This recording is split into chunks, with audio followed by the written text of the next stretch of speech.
Right, diving right in today. We're tackling something that always makes me chuckle, overcoming resistance to Agile. Hmm, interesting. Like you'd think a methodology all about adapting, well, adapting would be easier, Right. but as we both know, that's rarely the case. Yeah. So we're going to unpack why people push back so hard on Agile, Okay.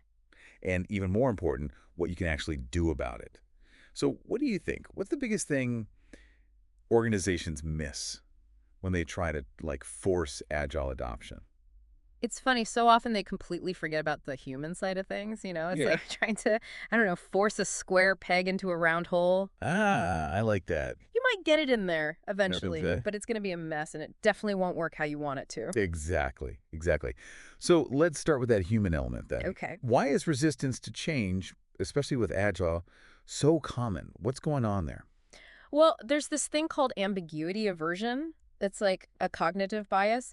Studies show that people are more afraid of the unknown than they are of a bad outcome, even if they know what that outcome is.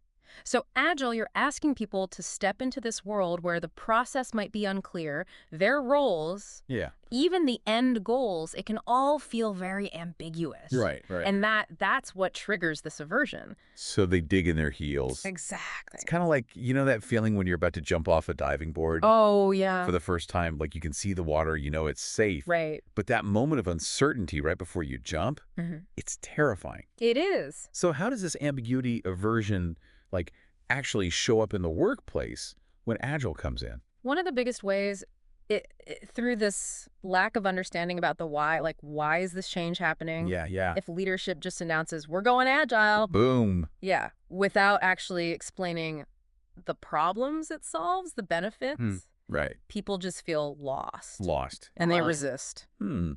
It's interesting. I was reading McKinsey actually found 70% of change initiatives fail. Wow, that's a lot. And lack of clear communication is like a major factor. Yeah, that makes sense. So it's not enough to say Agile is better. You need to paint a picture of what's broken Definitely. and how Agile is the solution. Yes. I imagine Absolutely. job security worries play a huge role too, right? Oh, absolutely. Yeah. Agile, involves moving to flatter hierarchies, Yeah. self-managing teams, Right. Yeah. which can be really scary if you're used to a clear chain of command, a very specific job description. You know what you're doing. Exactly. So they worry, will my skills still be relevant? Hmm. Will I even have a job after all this? It's that fear of the unknown again. Yeah. But wouldn't leaders be worried about this too, though? Like losing control or authority? Oh, totally. Yeah. In fact, research shows that leaders push back even harder than employees sometimes. Well, Yeah, because they see it as a loss of control. mm, But also the time it takes to really do agile, right? the commitment. Yeah, and leaders are busy, so if they don't see a clear immediate benefit, they resist. And then there's that if it ain't broke, don't fix it mentality. Right, the status quo. Yeah, if things are running smoothly enough. Why rock the boat? Exactly. So it seems like we really need to understand what's causing this resistance, Definite. both for, the individual employees, but also the leaders, Yeah. before we can even think about solutions. Yeah, it's like figuring out what's making you sick before you try to treat it. Right. It's that diagnosis It before the happens to. medicine. I like that. Speaking of prescriptions, though, Okay. there's this framework called 3 stages of change, kind of a roadmap for guiding people through that Agile transition. Oh, interesting. Ooh, I love good roadmap. I like directions. Yeah, for sure. So the stages are awareness, desire, and ability. Okay. Think about it like this. You decide you want to cook more at home instead of ordering takeout. Oh, relatable, especially after seeing my credit card bill. Right. So first you need that awareness. You realize cooking's healthier, cheaper. Then comes desire. You have to actually want to cook, even if it means more time in the kitchen. And resisting that urge to just, order in. Exactly. And then you need the ability. You need to know how to cook, how to make food that's tasty. Right, without burning the kitchen down. Exactly. So it's not enough to just know home cooked is better. I also have to be motivated and actually skilled to Yeah, pull it off. you got it. But how does this work with, overcoming resistance to Agile specifically? People can get stuck at any of these stages with Agile. Uh-huh. Some, they might not even be aware of the benefits or the problems it solves. Go ahead. Others, they might get the benefits, but just not have the desire to actually change how they do things. Right. And then some are excited about Agile, but lack the skills to actually use it. So we have to tailor our approach depending on where people are at in this whole change journey. Yeah, That makes a lot of sense, but how do we actually figure out where everyone's at? that's the tricky part. And once we know, what are the strategies to move them forward? Well, that's where things get Oh, interesting. I like interesting. But first, we need to understand there's no one-size-fits-all solution, right? Right. Every organization, every person within that organization, Unique. they're different. So we've established that resistance is deeply rooted in our psychology, and there's no magic bullet. Right. But let's get into those strategies for each stage. Okay. How do we start building that awareness in a way that really resonates with people and addresses those fears we've been talking about? Well, one mistake people make is presenting Agile as this, perfect solution. Oh, like the silver bullet. Exactly. And that can actually backfire because it creates these unrealistic expectations. Right, so people are more skeptical. Yeah. So instead of Agile's perfection, Mm-hmm. we need to highlight the problems it solves Yeah. and make it relatable, right? Yeah, definitely. I'm thinking stories are important here. Absolutely. Instead of just you using these buzzwords like efficiency or collaboration, Oh, yeah, yeah. bring those concepts to life with real examples, either from within the company or even well-known companies that have had success with Agile. Okay, I like that. So let's say we're trying to implement Agile in a marketing department. Okay. They're struggling to meet deadlines, keep up with changing client needs. Right. We could share a story about a similar team that saw huge improvements in their turnaround time. And client satisfaction. Yes, after they went Agile. Exactly. Or let's say a team of developers are worried about work-life balance, right? All those late nights before releases. Yeah. We could show them a case study of a company that saw burnout decrease Much better work-life balance. because of a more iterative Agile approach. Yeah, you want to make the benefits real, not just theoretical. I love that. Show, don't just tell. Right? But what about those fears we talked about? Job security, loss of control. Mm-hmm. How do we address those in a way that actually builds trust? Honestly, you have to be open and transparent. Yeah. Don't try to pretend that Agile won't change people's roles, their responsibilities. Okay. Instead, acknowledge those concerns directly and explain how this is a chance to grow and develop new skills. So instead of just saying, don't worry, your job is safe. Yeah, which never really convinces anyone anyway. Right. It's like, yeah, sure. You could say something like, we know this might feel uncertain, but we're going to give you the training, the support Mhm. to thrive in this new environment. I like that. We'll work with you to see how your current skills can be used and help you learn new ones that are really valuable in an Agile world. So it's about focusing on what they can gain, not Exactly. what they might lose. Yes, and this applies to leaders too. Oh, right. If you're trying to get a manager on board, someone worried about control, you emphasize how Agile actually empowers their team. Gives them more time for strategic stuff. Yeah, instead of saying Agile means giving up control, you say Agile means your team makes decisions closer to the work, which frees you up to focus on the bigger picture and get even better results. It's like reframing the whole story, Exactly. highlighting the good stuff. Yeah. Fantastic. But we've talked a lot about the why of Agile, Mhm. the reasons for it. Right. But how do we spark that desire for Agile once people get it? That's a good question. Like moving them from, okay, I understand, to I want this. Right. That's a big leap. It is a big leap. Should we dive into that next time? Let's do it. All right, so picking up where we left off, we were getting into some really effective strategies for building awareness around Agile, ditching the Agile's perfect thing and focusing on relatable stories. Right, making it real for people. Exactly, showing those tangible benefits. But awareness, that's just the first step, isn't it? Oh, yeah. It's like when you realize you should eat healthier, you know the benefits, Uh-huh, but you're not suddenly craving salad over pizza. definitely not. It's about cultivating that desire, that intrinsic motivation to actually embrace the change. So how do we get people from, okay, I get it, to I want this? Like, it's the difference between knowing I should go to the gym Mm-hmm. and actually feeling that rush that makes me want to go. It's a big difference. It is. One way to spark that desire is by creating a sense of urgency, but not in a scary way, Okay. Remember that McKinsey study we talked about? 70% of change initiatives fail. Right, right. And yeah. often it's because they lack that urgency, that feeling of, we need to do this now. So instead of just saying Agile is good, we're connecting it to a real need, that feeling of We got to adapt or get left behind. Exactly. How do we actually do that, though? Well, one way is to involve teams in identifying the biggest threats to the company if they don't adapt. Okay. Have a workshop, brainstorm, and then connect those threats to the need for Agile. So, like, if you're in tech, a fast-moving industry, Right. you have teams pinpoint competitors who are already using Agile. And winning because of it. Right, and that creates this feeling of, we need to get on board or we're going to be obsolete. Exactly. Another great strategy is to focus on those early adopters, the Agile champions you already have. The people who are loving it. Yeah, because enthusiasm, it's contagious. Yeah. Like when you see people having fun at a party, you want to join in. Exactly.